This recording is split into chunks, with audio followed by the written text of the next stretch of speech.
Thank you, ladies and gentlemen. It is truly great to be back in the wonderful, beautiful state of Pennsylvania.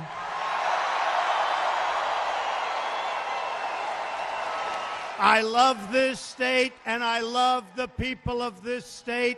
It's special, and it carried us to a big, beautiful victory on November 8th.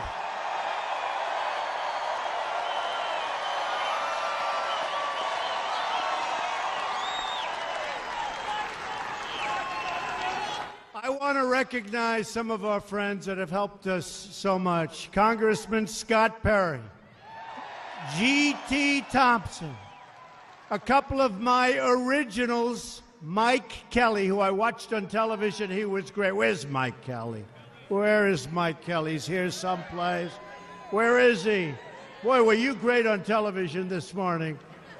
And of course, one of our other originals, Congressman Tom Marino, right? Thank you. Thank you, Mike. Thank you, Tom.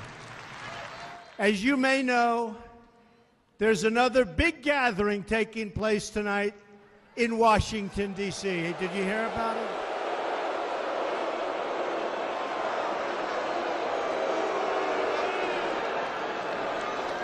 A large group of Hollywood actors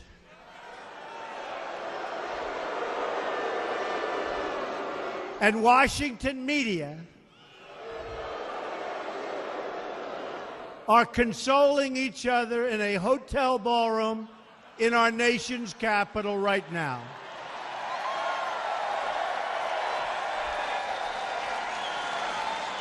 They are gathered together for the White House Correspondents' Dinner without the president.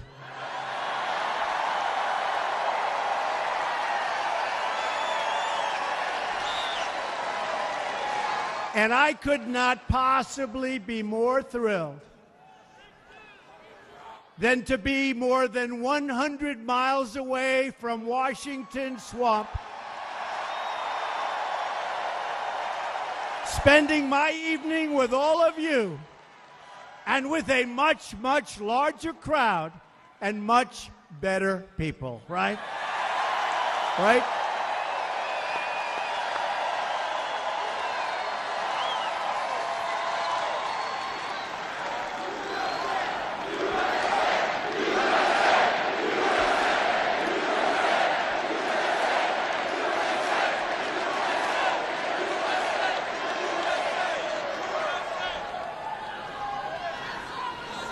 And look at the media back there. They would actually rather be here, I have to tell you.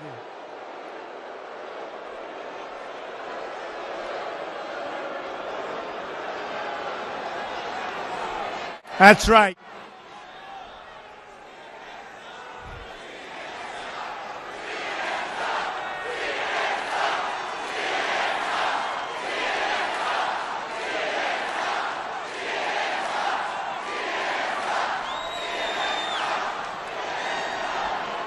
Media outlets like CNN and MSNBC are fake news. Fake news. And they're sitting and they're wishing in Washington. They're watching right now. They're watching. And they would love to be with us right here tonight. But they're trapped at the dinner, which will be very, very boring. But next year, maybe we'll make it more exciting for them in Washington and we'll show up. But we have a good chance of showing up here again next year, too.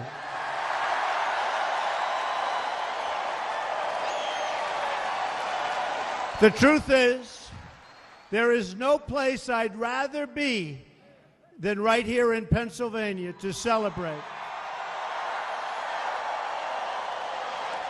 our 100-day milestone, to reflect on an incredible journey together and to get ready for the great, great battles to come and that we will win in every case, okay? We will win. Because make no mistake, we are just beginning in our fight to make America great again. Now, before we talk about my first 100 days, which has been very exciting and very productive, let's rate the media's 100 days. Should we do that? Should we do it?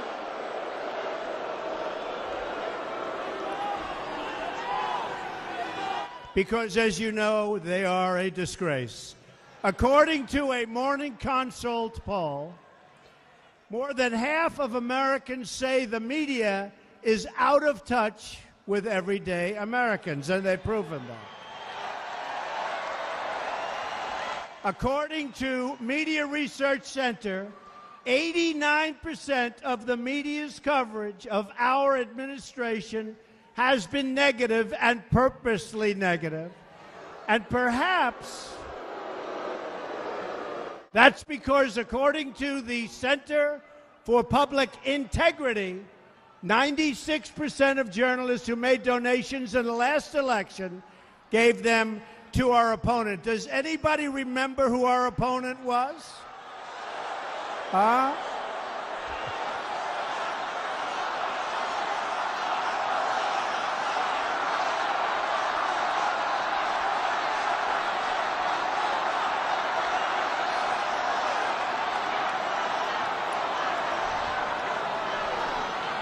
That was some opponent. Finally, according to a poll last year from the Associated Press, only 6% of Americans have a lot of confidence in America. That's very bad. That's much lower than Congress, by the way. But I'll give you an example of something really incredible. That's right. Get them out of here.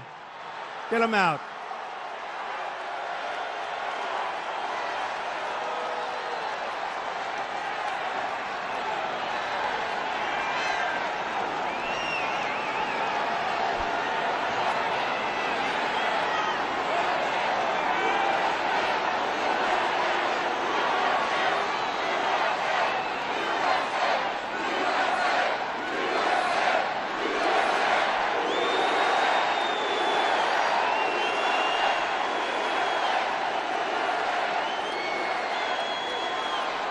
Thank you.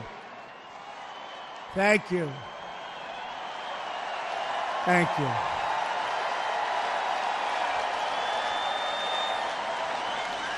Do we love our law enforcement or what?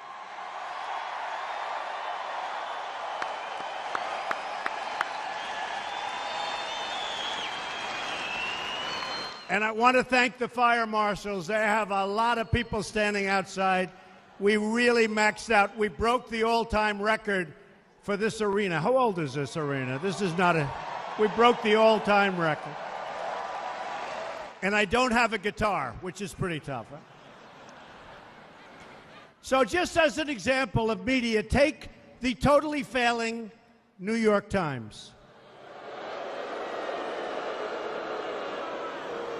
Pretty soon they'll only be on the internet. The paper's getting smaller and smaller. You ever notice? Starting to look like a comic book. It's getting small.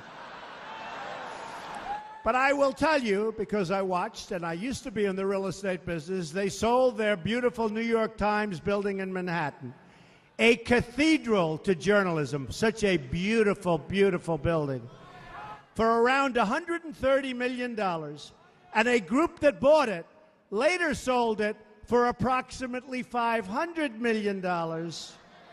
And now they live in a very ugly office building in a crummy location.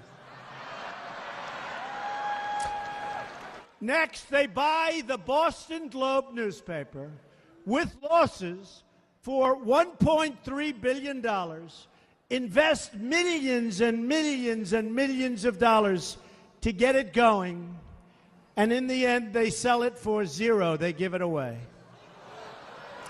And then they write nasty editorials and op-eds telling me how I should be handling world events and our country. Tell me.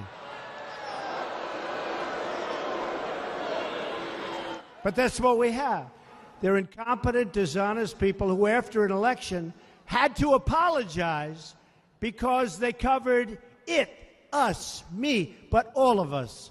They covered it so badly that they felt they were forced to apologize because their predictions were so bad. You remember their predictions? They lost a lot of people because of the way they covered. So here's the story. If the media's job is to be honest and tell the truth, then I think we would all agree the media deserves a very, very big, fat failing grade.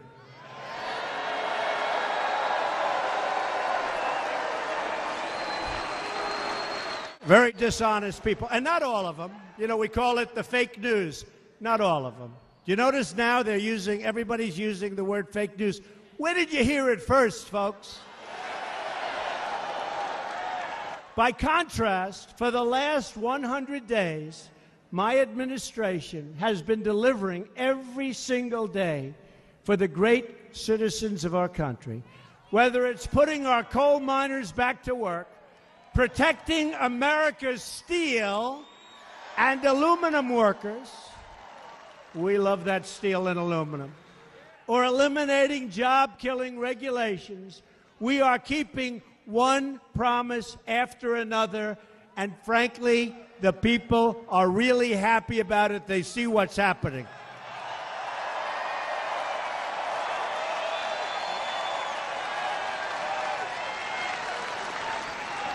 But to understand the historic progress that we've made, we must speak honestly about the situation that we and I inherited. Because believe me, the previous administration gave us a mess. For decades, our country has lived through the greatest jobs theft in the history of the world. You people know it better than anybody in Pennsylvania. Our factories were shuttered, our steel mills closed down, and our jobs were stolen away and shipped far away to other countries, some of which you've never even heard of.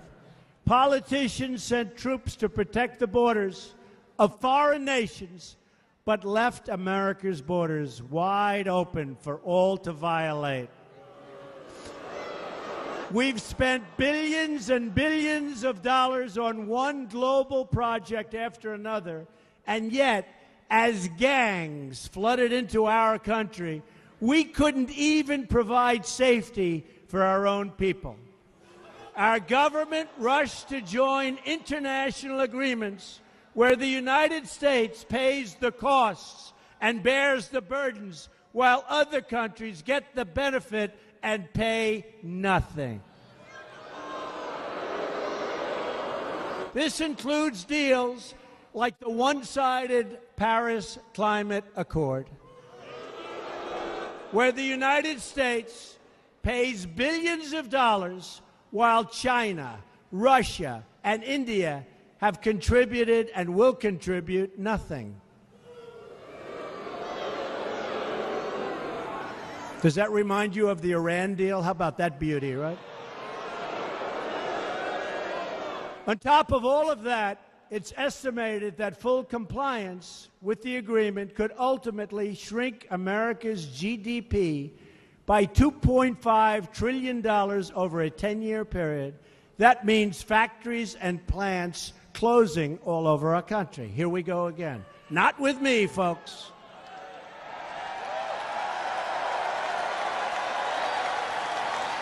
Those are the facts, whether we like them or not. The dishonest media won't print them, won't report them, because the Washington media is part of the problem. Their priorities are not my priorities, and they're not your priorities, believe me. Their agenda is not your agenda. And I'll be making a big decision on the Paris Accord over the next 2 weeks, and we will see what happens. But they're all part of a broken system that has profited from this global theft and plunder of American wealth at the expense of the American worker. We are not going to let other countries take advantage of us anymore, because from now on, it's going to be America first.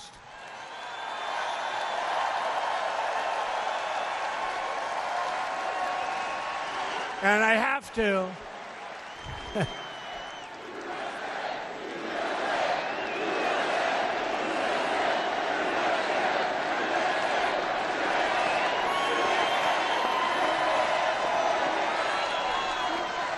And I have to just interject, because as you know, I've been a big critic of China.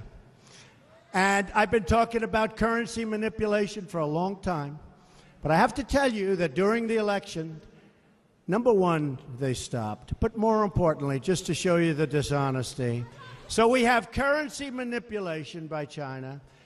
But China is helping us, possibly or probably, with the North Korean situation. Okay? Which is a great thing. Great thing. And I met with the president of China at great length in Florida. And we had long, long talks, hours and hours and hours.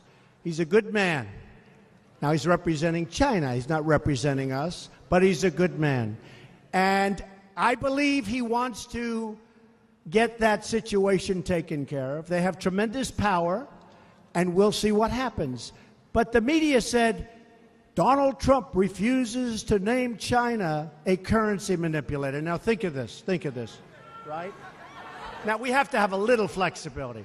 So I meet with the president of China, and I say, could you help us out with North Korea? You know, you give them 93% of their different materials that they need and their food, and you have a lot of power. We have a great relationship. And then the media said, why didn't he call Donald Trump? And why didn't Donald Trump at a meeting say you're a currency manipulator? So here's the story. Listen, Mr. President, will you help us out with North Korea? But by the way, you're manipulating your currency. It doesn't work, right? So instead of, you understand. So instead of saying that, let's see what happens. I honestly believe that he's trying very hard. Not an easy situation for China, believe me. Not an easy situation. But we have somebody there who's causing a lot of trouble for the world.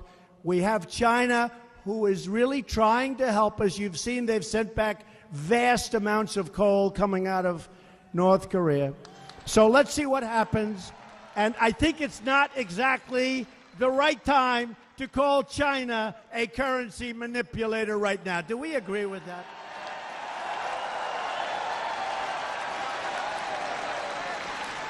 But they never say that. They say, why didn't he do it? So I promised you in my inaugural address 100 days ago that now arrives the hour of action. And we've, believe me, started from day one. And that is what we've delivered, 100 days of action. In fact, those people and others are exhausted. They've never seen anything like that.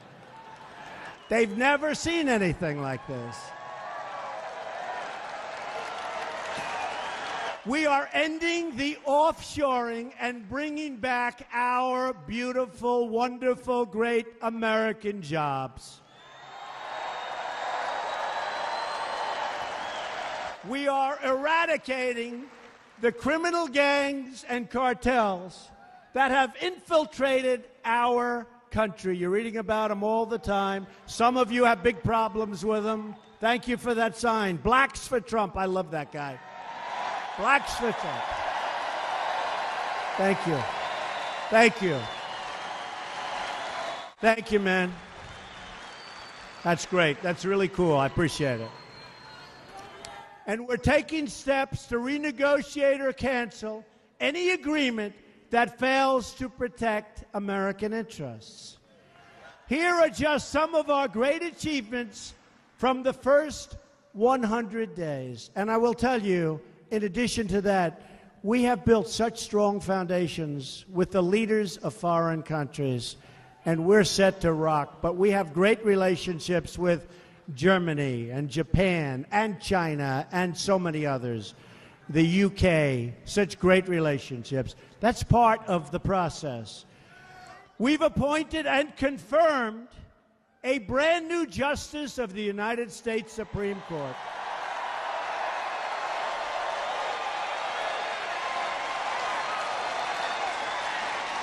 Justice Neil Gorsuch, who will uphold the Constitution and the right of Americans to govern their own affairs. And the last time a new Supreme Court justice was confirmed in the first 100 days was 136 years ago in 1881, and I was devastated to hear that because I thought I'd be the only one to have done that.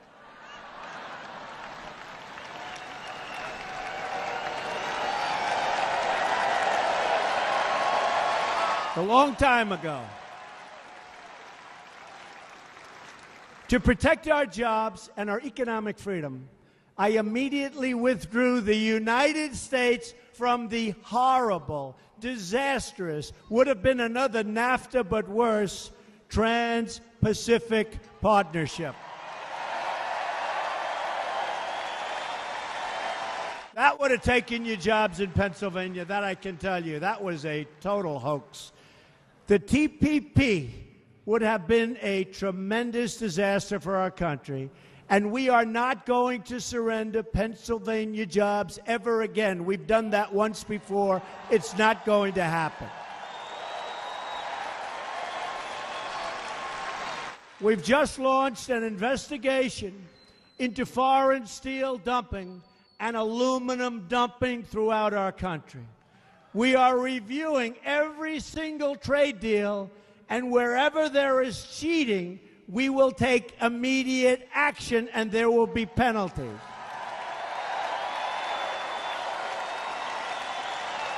And we have with us tonight Secretary of Commerce Wilbur Ross and one of the great, great people on fair trade and good trade, Mr. Peter Navarro. Thank you. Thank you.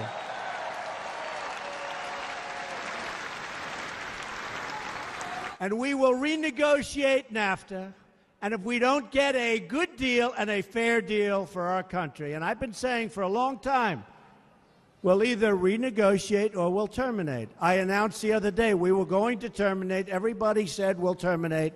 Two people that I like very much, the President of Mexico, Prime Minister of Canada, they called up. They said, could we negotiate? I said, yes, we can renegotiate. So we'll start a renegotiation, and hopefully it'll be fair for everybody. And if it's not a fair deal for our country, because you have to understand, we have been on the wrong side of the NAFTA deal with Canada and with Mexico for many, many years, many decades. We can't allow it to happen. So we're going to renegotiate, and if we can't make a fair deal for our companies and our workers, we will terminate NAFTA, okay?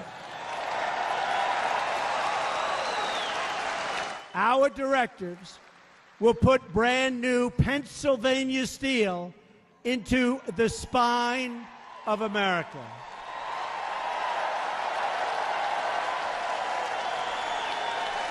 We've ordered billions and billions of dollars in unpaid duties to be collected at the border from countries that break the rules, and that just started. It's going to be a lot coming in. We just want fairness, and I followed through on my promise and issued a new government directive to buy American and hire American.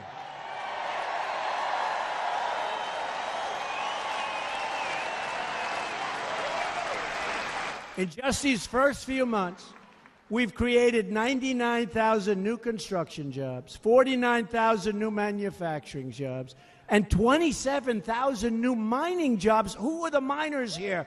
The miners, finally. We're taking care of our miners. We love our miners. And we have over 600,000 new jobs. And by the way, the stock market since our election is through the roof. I believe from the point of the election, isn't it too bad that the Obama administration gets a lot of credit for those couple of months? But it's all right, because we're doing fine, but they get credit for that because people started going wild with the stock. But I believe we have a record from the time we got elected, from November 8th. We have a record, an all-time record, for the biggest increase in the stock market. So I'm very happy about that. We've removed the shackles on energy exploration imposed by the last administration, lifting the restrictions on the production of oil, shale, and natural gas. And very importantly for Pennsylvania, we have ended the war on beautiful clean coal, and we are putting our great coal miners back to work.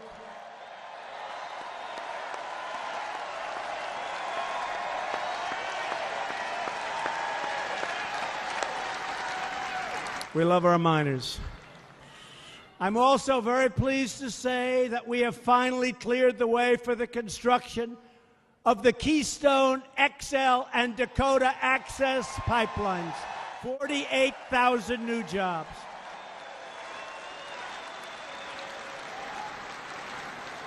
They couldn't get their approvals. We got them their approvals in 24 hours, one day.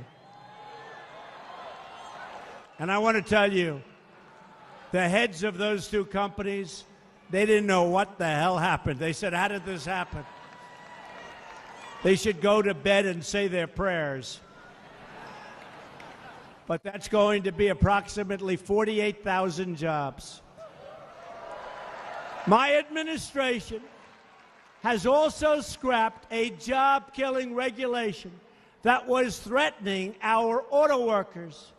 We want more cars made in the USA, and that's going to happen.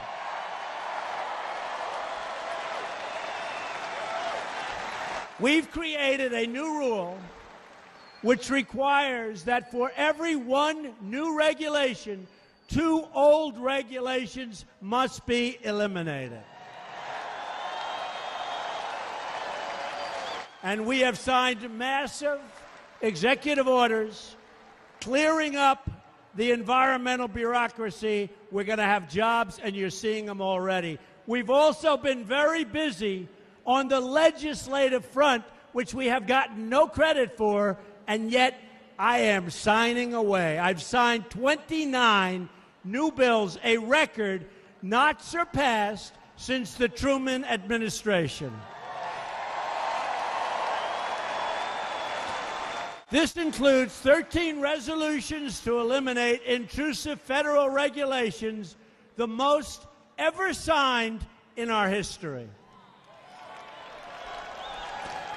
In keeping our promise to our veterans, I've signed legislation to extend veterans' choice. And David, the head of the Veterans Administration, is here with us tonight.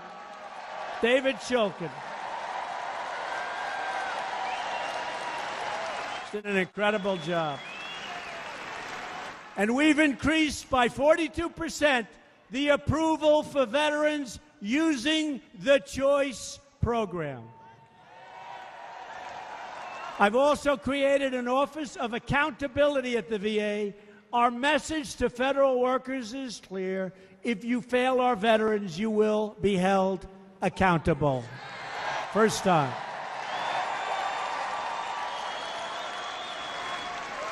To create accountability across government, I've issued a 5-year ban on federal officials becoming lobbyists after they leave government service. Good? I've got a lot of people in my staff who are not exactly happy with that one, but that's okay. And I've issued a lifetime ban on federal officials becoming lobbyists for a foreign government. I've imposed these bans for a simple reason. It is time to drain the swamp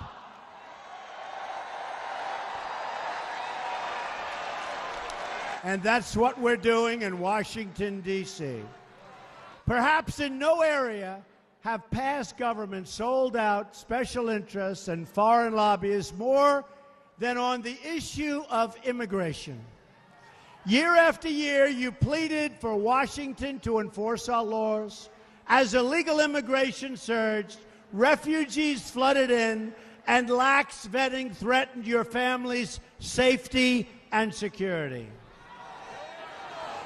Your pleas have finally been... Oh, don't worry, we're going to have the wall. Don't worry about it.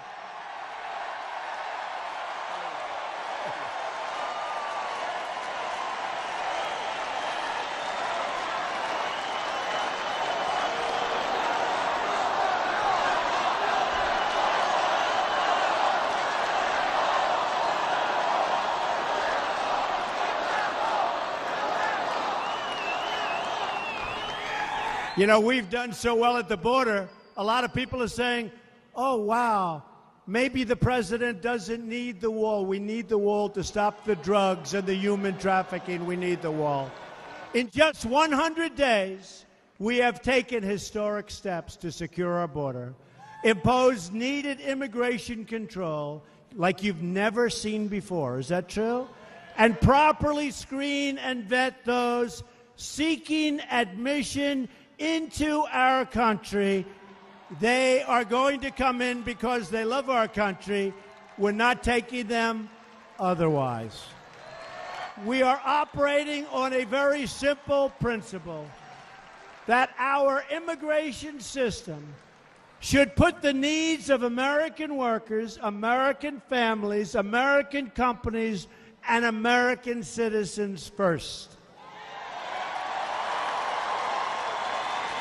I appointed a great military general, John Kelly, to lead the Department of Homeland Security. Since my election, we've already achieved an unprecedented 73% reduction in illegal crossings on our southern border. The greatest reduction in the history of our country, and we just started. The world is getting the message. If you try to illegally enter the United States, you will be caught, detained, deported, or put in prison, and it will happen.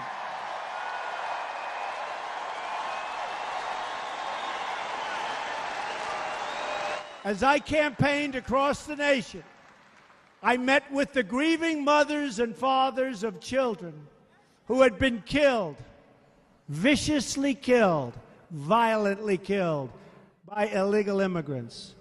And I made them a promise. We will protect American lives. Your family member will not have died in vain.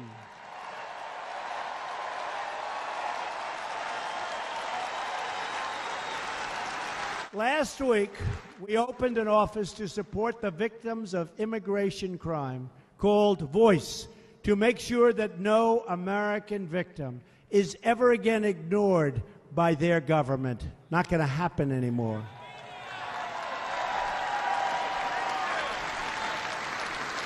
And many people are now talking, as I just said, and using this tremendous early progress on the border to say we don't need the kind of safety that we really do need, including the wall.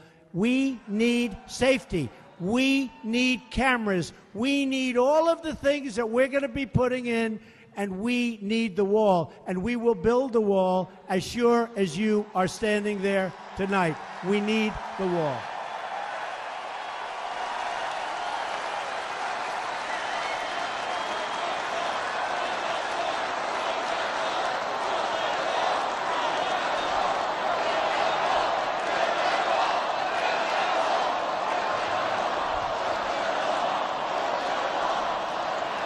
We'll build the wall, folks. Don't even worry about it. Go to sleep. Go home, go to sleep. Rest assured. That's the final thing. We need it. We need it.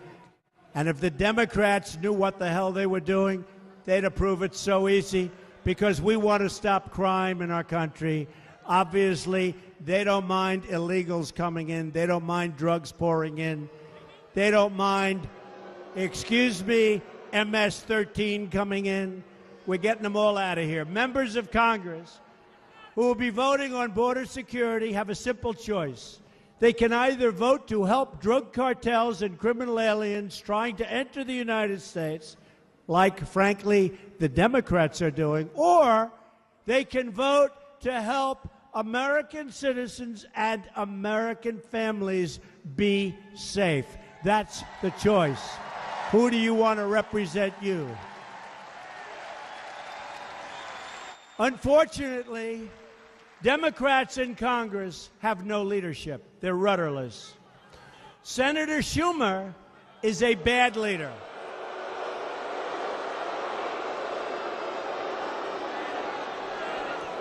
I've known him a long time. Senator Schumer is a bad leader, not a natural leader at all.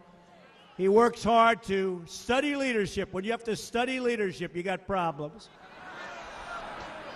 And his policies are hurting innocent Americans and making it easier for drug dealers to enter our country. Schumer is weak on crime and wants to raise your taxes through the roof.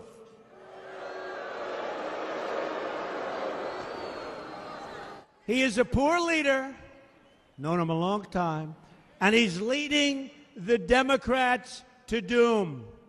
It's sad to see for our country what's happening to the Democrat Party.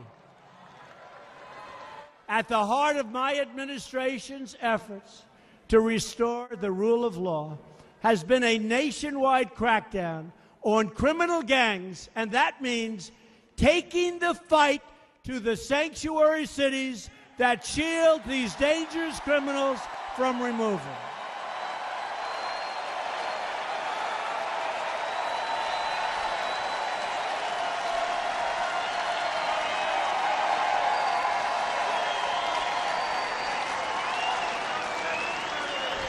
The last very weak administration allowed thousands and thousands of gang members to cross our borders and enter into our communities where they wreaked havoc on our citizens. As you know, the bloodthirsty cartel known as MS-13 has infiltrated our schools, threatening innocent children. We've seen the horrible assaults and many killings all over Long Island, where I grew up. We have seen the vicious spread of transnational gangs into all 50 states and the human suffering they bring with them. I've been with the parents. I've seen the parents. It's devastation. A very respected general recently told me that MS-13 are the equivalent in their meanness to Al-Qaeda. My administration will not rest until we have dismantled these violent gangs, and we're doing it rapidly, and we're sending them the hell out of our country. We're sending them back home where they belong.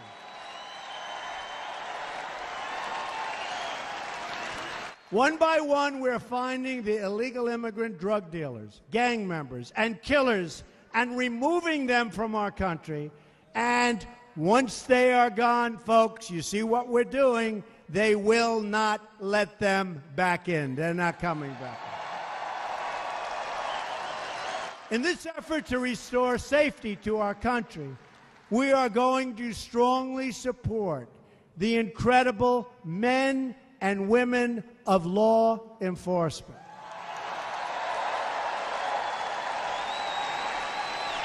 I just signed an executive order directing Attorney General Jeff Sessions to combat crimes of violence against our police. And the Department of Justice is now prioritizing the prosecution of criminals who attack officers of the law.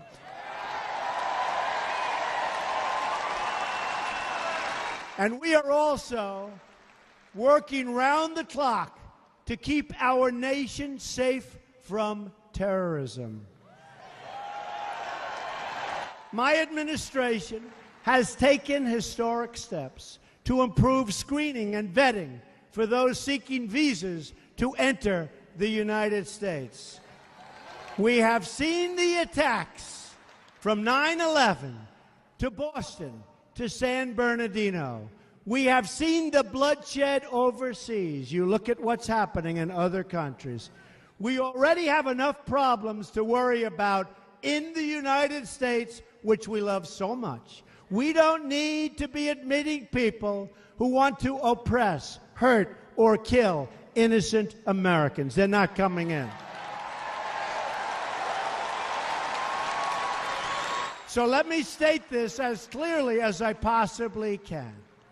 We are going to keep radical Islamic terrorists the hell out of our country.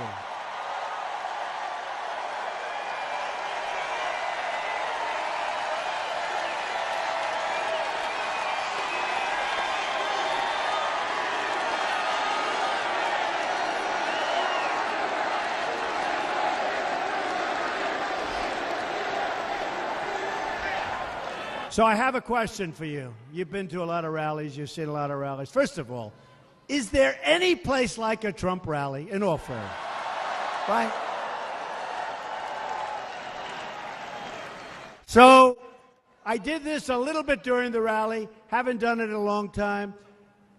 Who has heard the poem called The Snake? So I have it. Does anybody want to hear it again? You sure? Are you sure?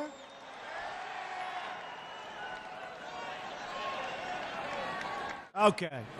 So let's dedicate this to General Kelly, the Border Patrol, and the ICE agents for doing such an incredible job. Right? This was written by Al Wilson a long time ago.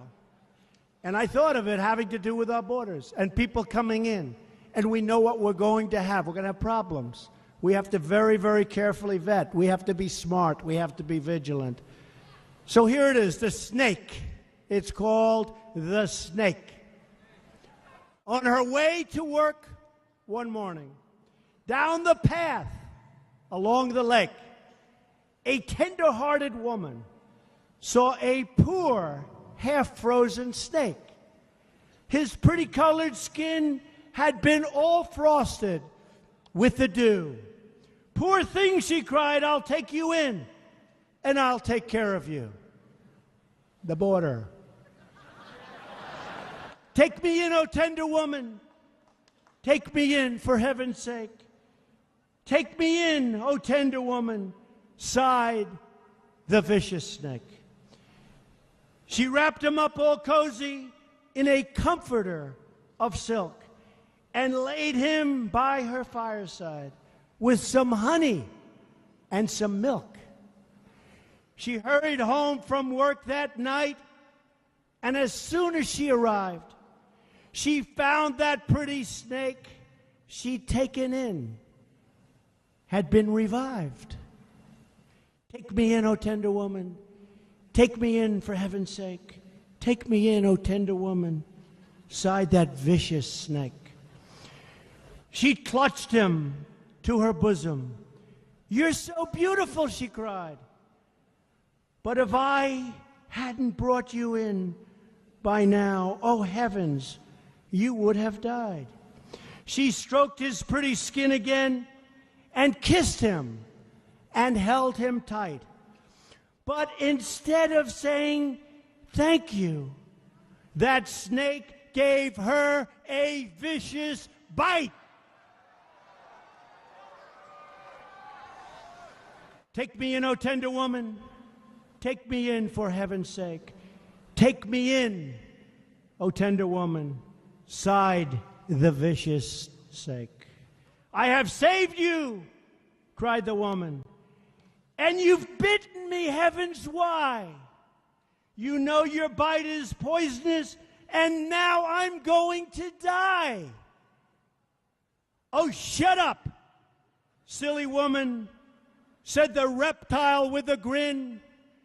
You knew damn well I was a snake before you took me in.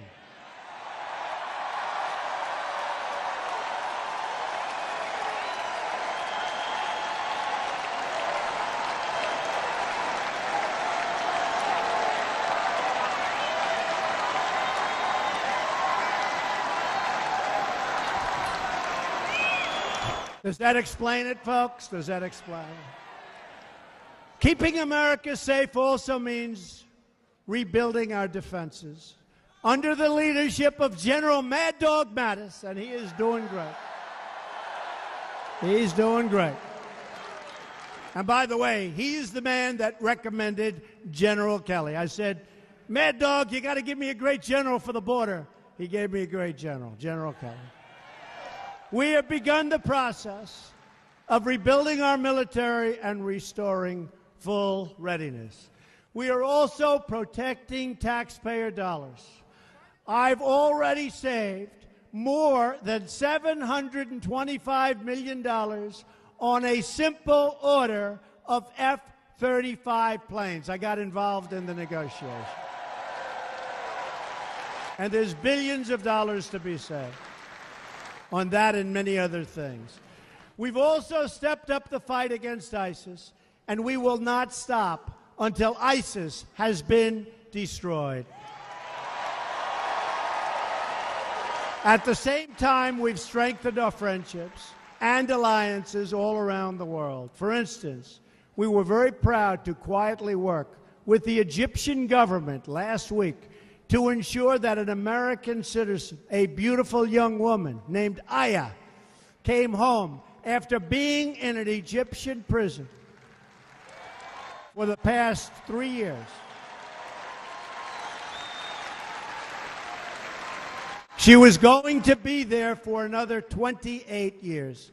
President Obama worked diligently for 3 years, didn't get him out.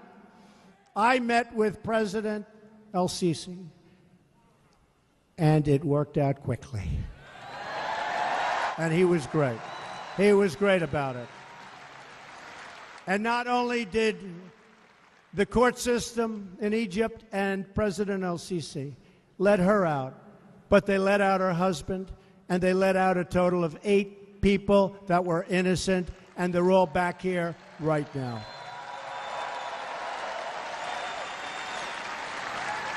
Now, they won't include that in the 100 days, but I'm very proud to have done it. And she's a happy young woman. Believe me, she's very happy. I said, how tough, Aya, was it in that prison? She said, you don't want to know. That was a tough prison. We're also getting NATO countries to finally step up and contribute their fair share. They've begun to increase their contributions by billions of dollars. But we are not going to be satisfied until everyone pays what they own. And I've been complaining about that for a long time. And it's a lot different now, but they still owe a lot of money. Over the last 8 years, America's average military and defense spending was double what all other NATO countries spent combined. Not fair. As we work to get other countries to pay their fair share abroad, we will continue our rebuilding at home. We're rebuilding everything, including, by the way, our great military. We will have the finest military that we've ever had at any time in the history of our country. Last week, my economic team outlined one of the biggest tax cuts in American history, even bigger than that of Ronald Reagan. We are proposing major tax relief for the middle class and lowering the business tax from 35% all the way down to 15%.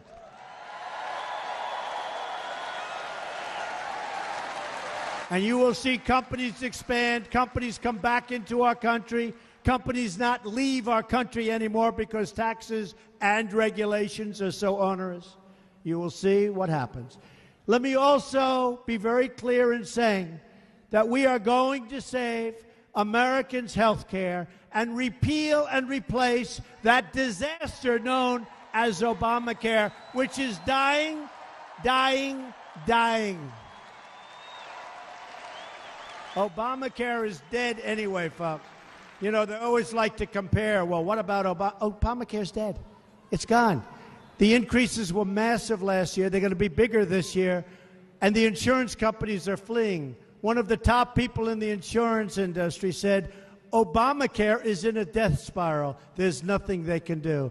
So they can't compare something to it because it won't be there very long. Believe me, can't be there very long. It's not working. It's been a failure. Under Obamacare, we have seen double and triple digit hikes in premiums, and many Americans left with only a single insurer to choose from, and now many of those insurers are fleeing also. You have places like the great state of Tennessee, where I left 2 weeks ago, where half of the state already has no insurance carrier, and many others. So Obamacare is a catastrophe created exclusively by the Democrats in Congress, and they know it's no good. They know it's not working. And by the way, we're going to get something great. We're going to get the premiums down. We're going to get the deductibles way down. We're going to take care of every single need you're going to want to have taken care of, but it's not going to cost that kind of money. We're going to bring it down. You're going to see it. Premiums down. We will repeal and replace Obamacare. You watch.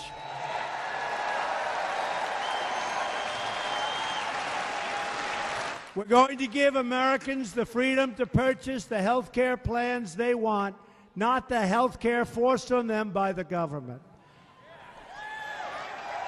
And I'll be so angry at Congressman Kelly and Congressman Moreno and all of our congressmen in this room if we don't get that damn thing passed quickly.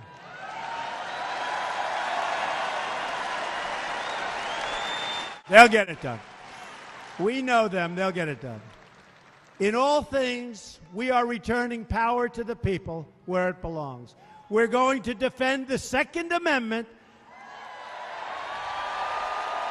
and your right to keep and bear arms. We are going to bring education local, and we are going to end Common Core.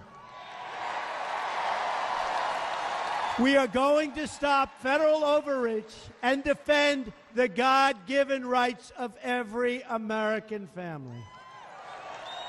Just imagine what we could accomplish if we all started working together to rebuild this nation, the nation that we so dearly love. Our jobs will come back home. Our dying factories will come roaring back to life. It will be a beautiful thing to watch. And this is what's going to happen in the United States of America, and it's going to happen soon, and it's actually already happening. Cities small and large will see a rebirth of hope, safety, and opportunity. America's children will be taught to love their